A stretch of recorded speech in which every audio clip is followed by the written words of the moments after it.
এখন ইউটিউবে ঢুকলেই শুধু দেখি সোনিয়া আপুকে নিয়ে ভিডিও ভিডিও ভিডিও, মানে সব সোনিয়া সোনিয়া, এই সোনিয়া সেই, সোনিয়া এটা, সোনিয়া সেটা। মানে ইউটিউবে এখন বর্তমানে ঢুকাই যাইতেছে না, তাকে নিয়ে শুধু সমালোচনা সমালোচনা সমালোচনা। তো আজকে সেই ব্যাপারেই আপনাদের সাথে কথা বলবো। আশা করি সবাই সম্পূর্ণ ভিডিওটা দেখবেন। ভালো লাগলে অবশ্যই একটা লাইক দিয়ে দিবেন, আর নতুন হয়ে থাকলে আমার ভিডিও পছন্দ হলে অবশ্যই আমার চ্যানেলটা সাবস্ক্রাইব করে দিবেন। বন্ধুরা, আমি ব্লগ ভিডিও দিয়ে থাকি, অবশ্যই ভালো লাগলে পাশে থাকবেন। আশা করি ভালো লাগবে আপনাদের কাছে। তো ভিডিওটা শুরু করা যাক। আসসালামু আলাইকুম এভরিওয়ান, সবাই কেমন আছেন? আশা করি যে যেখানে আছেন ভালো আছেন, সুস্থ আছেন। আলহামদুলিল্লাহ, আল্লাহর অশেষ রহমতে আমরাও ভালো আছি। প্রতিদিনের মতো চলে এসেছি একটা নতুন ভিডিও নিয়ে। আজকে ব্লগ না, আজকে ভিডিও। আজকে আপনাদের সাথে কিছু কথা শেয়ার করব সোনিয়া আপুকে নিয়ে। এর আগে আমি আরও 2টা ভিডিও দিয়েছি, দেখেছেন, ভালো রেসপন্স পাইছি ওই ভিডিও 2টাই। তো আজকে আমি আবার চলে আসলাম তাকে নিয়ে কিছু কথা শেয়ার করতে। আবার অনেকে আমাকে কমেন্টে জিজ্ঞেস করছেন যে সোনিয়া আপু আমার আসলে আত্মীয় হয় কি না, সে আমার কিছু হয় কি না। আর সাইবার বুলিং যে মামলাটা, এটাও অনেকে আমাকে বলছেন, সেই বিষয়ে আজকে আমি কথা বলবো। সো আশা করি সবাই সম্পূর্ণ ভিডিওটা দেখবেন। তো শুরু করা যাক। এখন বর্তমানে যে আমরা যদি ইউটিউবে ঢুকি, যেহেতু সোনিয়া আপুর ভিডিও আমি দেখি, সোনিয়া আপুর ভিডিও যেহেতু আমার পছন্দ, এই কারণে কিন্তু কন্টিনিউ আমি তার ভিডিও দেখি, তার ভিডিওর আশায় কিন্তু আমি থাকি। কারণ তার ভিডিও থেকে আমি অনেক কিছু শিখেছি। এই কারণে সে কিন্তু অনেক কিছু শিখাইছে, কিভাবে ভিডিও করতে হয়, কিভাবে এডিটিং করতে হয়, কিভাবে থাম্বনেল দিতে হয়, তার থেকে কিন্তু অনেক কিছু শেখা হয়েছে। তো আমি কিন্তু তার ইউটিউবিং দেখেই আমার ইউটিউবিংয়ের জার্নি শুরু হয়েছে। এই কারণে আমি তার ভিডিও কন্টিনিউ দেখি বিদায় তার চ্যানেল কিন্তু সাবস্ক্রাইব করা আছে, যে কটা চ্যানেল আছে ওনার।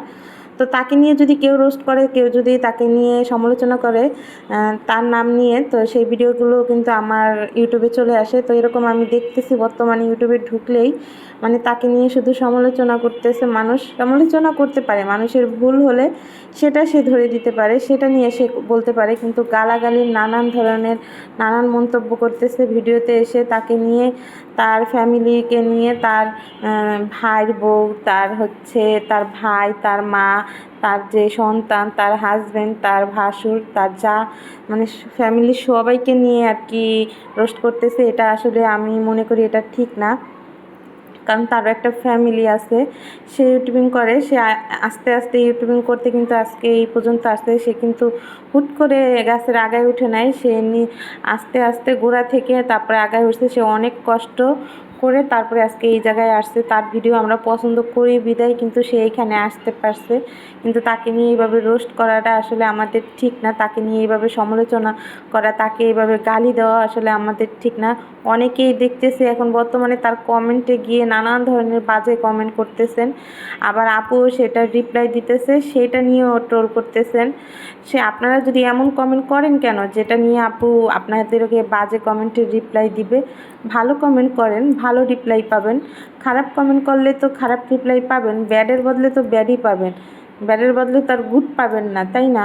আপনারা কেন এমন করতেছেন আমি বুঝতেছি না। সে ভিডিও দিতেছে, তার ভাই বউ ভাইকে নিয়ে ভিডিও দিতেছে, আপনারা বলতেছেন এটা ব্যবসা করে, এটা করে, সেটা করে। আপনারা দেখেন কেন? তার ভাই বউর ভিডিও দিলে আপনারা মিলিয়ন মিলিয়ন ভিউ করে দেন, অথচ তার ভিডিও দিলে আপনাদের 6 লাখ 5 লাখ ভিউ হয় কেন? তা আমরা তো যেটাই ভিউ হয় সেটা নিয়েই আমরা আলোচনা করব, তাই না? তো তার ভাইয়ের ভিডিও দেখতেছে, যে তার ভাই বোর ভিডিও সবাই পছন্দ করতেছে, পছন্দ করলেই তো ভিউ হয় সেটার, তাই না? তার জন্য সে দিতেছে। আর সে তো আর সারাক্ষণ সে তার বাপের বাড়ি যে পড়ে থাকতেছে না, সে নিজের ব্লগ দিতেছে। যখন বাবার বাড়ি যায়, তখন বিদেশে যারা হাজব্যান্ড থাকে তাদের কিন্তু এরকমই, বাবার বাড়ি 6 মাস, মার বাড়ি বাবার বাড়ি 6 মাস, শ্বশুর বাড়ি 6 মাস, এইভাবেই থাকে।